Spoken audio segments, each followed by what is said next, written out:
We're speaking on the Colour of Country Life with the member for Barker, Tony Pasin. How are you, Tony? I'm well, thanks, Ricky. It's always good when a plan comes together. They used to say on the A-Team, finally you've got something that's great news for Foundation Barossa regarding their charitable status. Yeah, it is great news, and it's great when plans do come together. I just wish it hadn't taken me 5 years of hard graft with Treasury, but what we've been able to achieve for Foundation Barossa and other community foundations across Australia is DGR1 status, so Deductible Gift Recipient status, which effectively means they can offer tax deductions for philanthropic giving, for donations.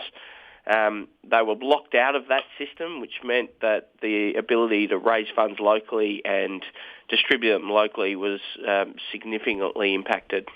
Yeah, they've got a broad range of initiatives, Foundation Barossa, the Ben Baker Scholarship for those wanting to study medicine or human science in Adelaide, as well as, of course, community grants they give out, which, even though they might be up to $1,500, quite significant for a local community group. Well, that's right, and before they had DGR1 status, if they were planning to provide those funds to a non-DGR1 charity, the likes of which you just mentioned, they couldn't offer a tax deduction to people offering the donation. And whilst, small donations, that's not an issue.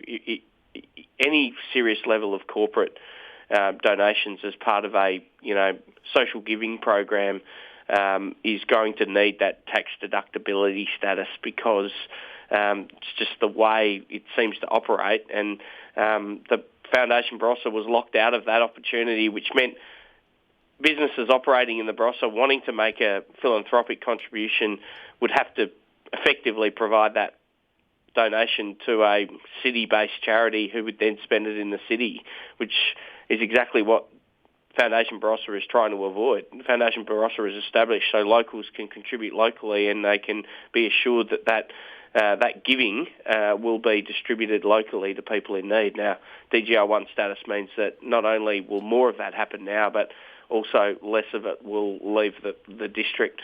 Yeah, that DGR1 status doesn't appear to be given out too freely from the, you say it took 5 years in this instance. Why is it so tightly held by the Treasury? Well, they were concerned effectively that this would open some sort of a loophole and allow people to, circumvent usual taxation principles.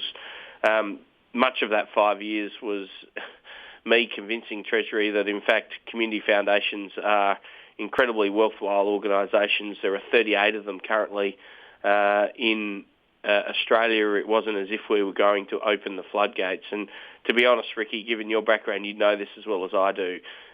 Whilst it's been incredibly hard to get community foundations on the DGR listing, as soon as you establish an environmental advocacy group, you get it immediately because there are generic listings for groups like that. And the point I was making to my colleagues is that we seem to give DGR1 status often to organisations who campaign against political parties and do very little good physically on the ground, and yet I'm looking at an organisation like Foundation Barossa or Stanley Stone in Mount Gambier who quite frankly just drip in goodwill and are well regarded in their community and do so much good, and I couldn't achieve it for them. But ultimately we won, Ricky, which was effectively an exercise in persistence. Yeah, worthy recipient, Foundation Barossa, and hopefully it does open the door to those other organisations to get DGR status as well. Tony Pasin, thank you for joining us today with that good news. Much appreciated. Thanks, Ricky. Cheers, mate.